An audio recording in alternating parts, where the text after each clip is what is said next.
Student, question number 5। ये question exam board के exam के लिए बेटा बहुत बहुत इम्पोर्टेंट है। ये लास्ट 10 ईयर्स के अंदर, पास्ट के 10 ईयर्स के अंदर 2 से 3 मरतबा मुख्तलिफ ईयर्स में ये सेम क्वेश्चन आ चुका हुआ है। बिल्कुल यही क्वेश्चन फर्स्ट ईयर के फ़िज़िक्स के अंदर अगेन चैप्टर में गिवन है, और फर्स्ट ईयर फिज़िक्स के पेपर में भी बोर्ड के इम्तिहान में ये सवाल वहाँ पर भी 2 से 3 मरतबा जो है वो आ चुका है। कहीं कहीं वैल्यूज़ ज़रूर बदल जाती हैं, मगर क्वेश्चंस का कंसेप्ट यही है। अ गन ऑफ मास, एक पिस्तौल या बंदूक है, उसका मास 20 kg है, उसे बुलेट फायर होती है जिसमें बुलेट मौजूद, उसका मास 50 ग्राम है। गन का मास 20 किलोग्राम, और जो बुलेट है उसका मास 50 ग्राम। हम इस 50 ग्राम को ग्राम में चेंज करने 1000 यूज़ करेंगे with velocity of 200 metre per second. जब बुलेट फायर होती है तो बुलेट की वेलोसिटी कितनी होती है? 200 मीटर पर सेकेंड होती है। Calculate a recoil velocity of a gun. Recoil, देखिए जब भी हम गन, जिन दो बच्चे गन यूज़ करते होंगे या फौजी गन यूज़ करते हैं, उसको एक्सपीरियंस करते हैं वो कि जब बुलेट फायर की जाती है तो गन प्रेशर से पीछे की तरफ आती है। जब गन पीछे तरफ आती है, इसे उसकी जो है वो रिकॉइल, वापस आना, गन पीछे की तरफ झटका मारती है, ये उसकी रिकॉइल वेलोसिटी कहलाती है। मास ऑफ गन 20, ये इसको हम जो है M1 कह लेंगे। असल में ये जो क्वेश्चन है ये law of conservation of momentum के फार्मूले से सॉल्व होगा। इसमें एक मास गन का है, उसे हम M1 कह लेंगे, एक मास बुलेट का है, उसे हम M2 कह लेंगे। Mass of gun M1 20 kg, mass of bullet था 50 ग्राम। 50 ग्राम को 1000 से डिवाइड कर दिया तो 0.05 kg। अब ये दोनों सेम यूनिट में आ गए।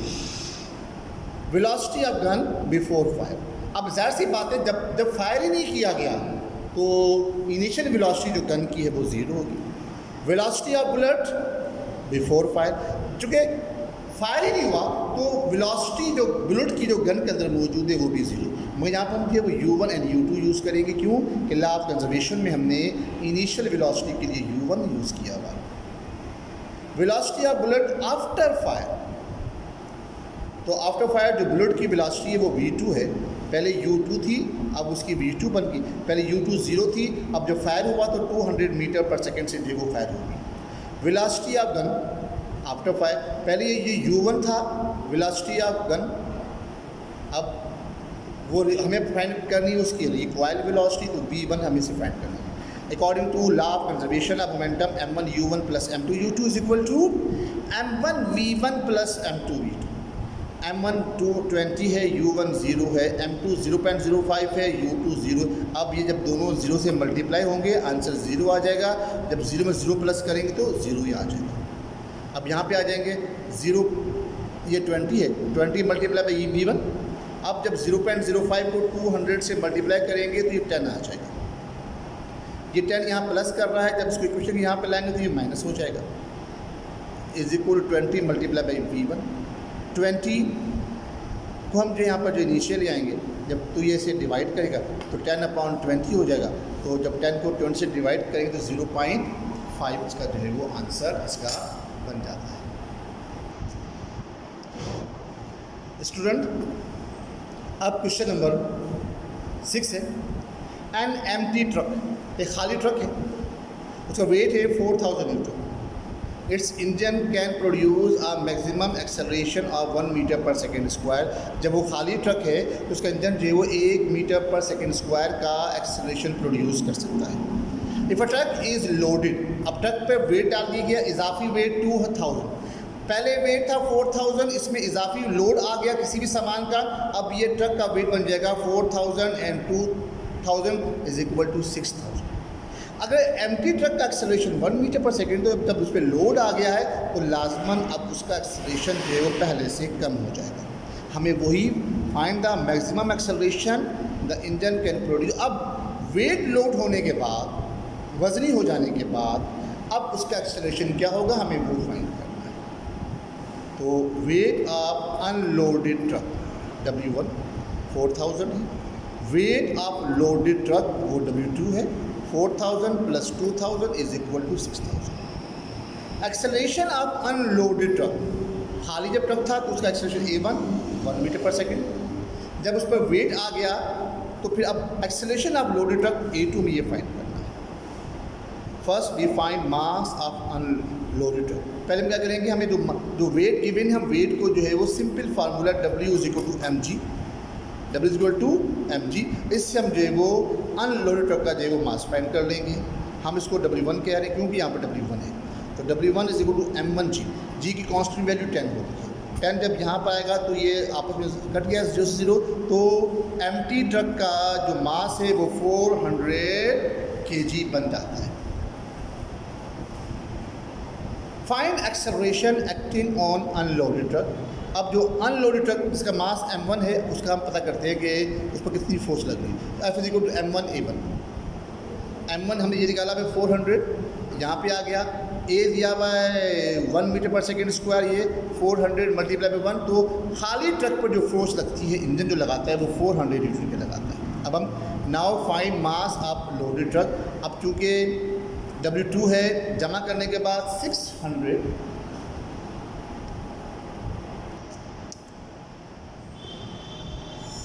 Now find mass of loaded truck. W2 = m2g। W2 हमने जब किया था तो यह था 6000 और g की वैल्यू वही 10 है। g जब यहाँ पर आकर इसको डिवाइड करेगा तो 0 से 0 करेगा तो लोडेड ट्रक का मास बन जाएगा m2 600 किलोग्राम। अब हम now find acceleration of loaded truck. F = m2a। ये F हमने निकाला यहाँ से लिया है 400 वाला, यहाँ पे आ गया। m2 ये आ गया। A2 निकालना है 600, जब यहाँ से डिवाइड करेगा आपसे करेंगे तो ये A2 आ जाएगा 0.66 metre per second square.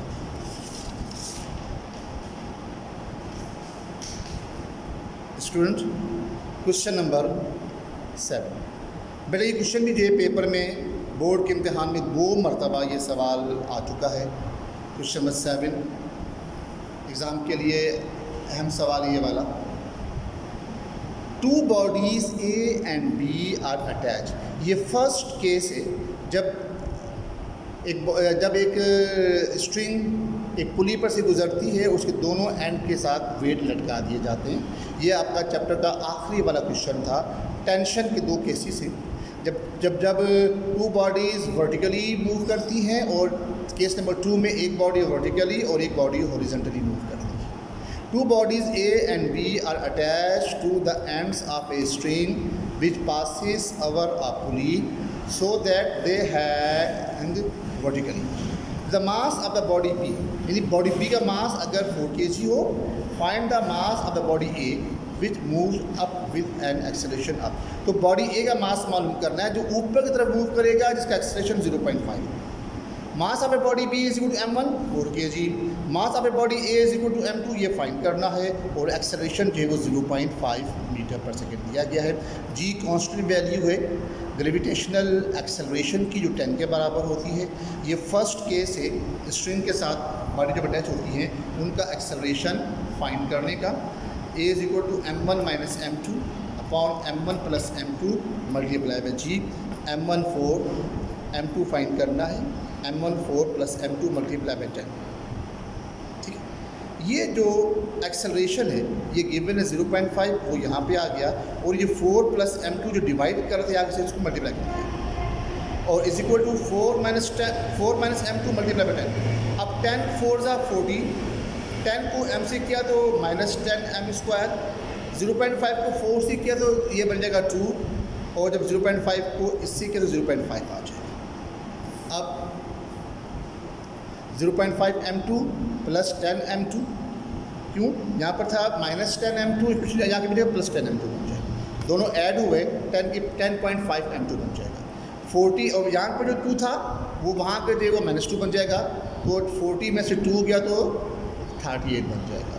10.5 divide करेगा तो m2 आ जाएगा 3.61 kg। और ये लास्ट क्वेश्चन है, रेक्ट एंगुलर मेटल ब्लॉक, एक चकोर रेक्ट एंगल शेप का एक धाती ब्लॉक है। अब मास उसका मास 4 kg है। Rest on the top of the metal surface, एक सरफेस पर वो रुका हुआ है, the coefficient of friction is 0.2। Find the parallel force, force निकालनी है, मास m 4 kg, फोर्स फाइंड करना है, कोफिशिएंट ऑफ फ्रिक्शन है, ये सिंबल जो है वो म्यू कहलाता है। Coefficient of friction mu is equal to 0.2। ये फार्मूला है F is equal to mu R, frictional force का फार्मूला, F is equal to mu R, मगर आर जो सरफेस रिएक्शन होता है वो इज़ इक्वल टू W होता है और W is equal to mg की होता है। तो F is equal to 0.2 multiply by 4 multiply by 10, ठीक है। तो 0.2 क्या चीज़ है, 0.2 जो है वो म्यू है, जहाँ पर R था वहाँ पे mg आ गया, 4 multiply by 10, 0.2 multiply 4 multiply 10 is equal to 8 newton का जो है वो आंसर बन जाता है। तो प्यारे स्टूडेंट, ये था चैप्टर नंबर 4 के न्यूमेरिकल्स जो मैंने आपको बता दिए है। जो कन्फ्यूजन हो, आप पर्सनल जब स्कूल में अपना होमवर्क चेक करवाने के लिए आएँ तो आप मुझसे पूछ भी सकते हैं, इसकी प्रैक्टिस कीजिएगा, एग्ज़ाम के लिए इम्पोर्टेंट है ये चैप्टर न्यूमेरिकल्स के हवाले से। इसका जब भी आपको टेस्ट हम दें ऑनलाइन तो आप प्लीज़ काइंडली टेस्ट में ज़रूर अपेयर हुआ करें, इसमें आपका फ़ायदा है, राइटिंग भी करें, लर्निंग भी करें, ताकि आपकी तैयारी साथ के साथ होती रहे। अल्लाह हाफिज़, खुदा ताला आपको जो है वो अपने हिफ्ज़-ओ-ईमान में रखे।